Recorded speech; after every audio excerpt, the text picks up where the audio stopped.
One final question to ask yourself before we get into SpeedGrade proper is, should I have a control surface or not? Now, control surfaces, because of their cost, used to be the preserve of the big studios, the big boys.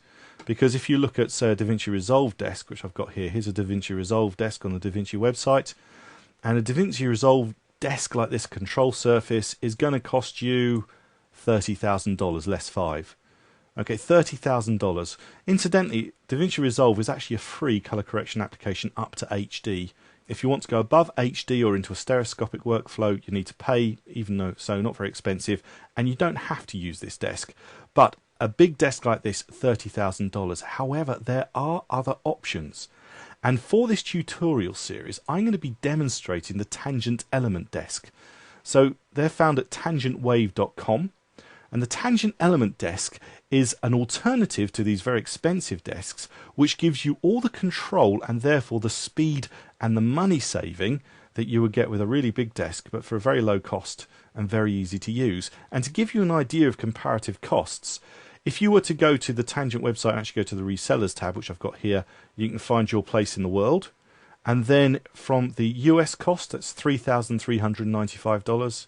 For UK, £2,295 plus VAT, and for Australia, that's $4,796. So significantly lower cost.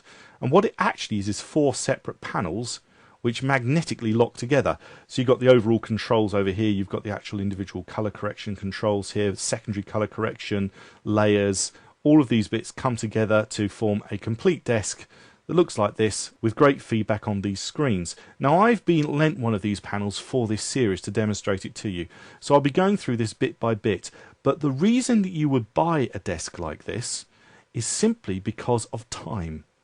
Now, if I'm in the look panel here, which is where we actually do our corrections to create our final grade, you'll find that everything's done with a mouse click and a selection. So say I wanted to cool this shot down, can click here, grab hold of it and drag it. And I can control it, and if I want to reset it, I can click something like this. However, when you start to make corrections in one place, often you need to make corrections in another. Take, for example, the luminance of a shot. I might want to drag down the offset, and I might want to drag up the gain, and then I might want to change the gamma. But when you look at your various scopes, you might discover that as you move one thing around, you want to move the other one. And rather than doing it step by step, so say I'd move the gamma right up like this, I might have found that my offset has gone up from its ideal position. I need to go back in and change it.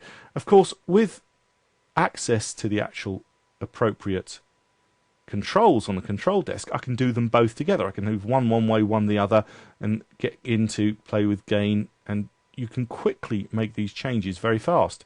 If you want to reset something, so I've moved something that looks ridiculous, I've made it too red, well, down here you need to click this button, and you need to get there with the mouse. You can see I actually missed it that time, whereas on a desk you've got a couple of buttons that you just go in, say, okay, I've made the changes, and they're reset. I want to add a secondary layer. Well, I've got to go down and find secondary over here, whereas on the desk I just click add secondary. I want to get to the appropriate bit here, so say I want to get to my reds, I click the button, or alternatively I can just click the red button here and I've got there. So, oh no, I meant to have yellows, oh no, I meant to have greens. So you can just quickly get through with a desk much faster to make your changes and move things around. It's about speed. You use SpeedGrade in the first place because it's very slow in Premiere Pro in an NLE. That's why you use a color grading application, just because it's so much faster and time is money. When you move to a desk, if you've got the work to justify it, so you've got enough work on a constant basis to need grading on a fast basis, then it's worth investing in a desk because it will simply save you an awful lot of time and money. So what I'm actually going to do is I'm going to demonstrate this desk throughout the series, but I will also go through all the mouse controls so you know how to use it with a mouse and how to get to the various bits here if you don't have a desk. But I will also show you how much time you're going to save on a desk as we work through the series. Well, I hope you found this tutorial useful. Certainly do go over to the Tangent Wave website, tangentwave.com, and have a closer look at this desk. You're certainly going to see more of it in this series as appropriate.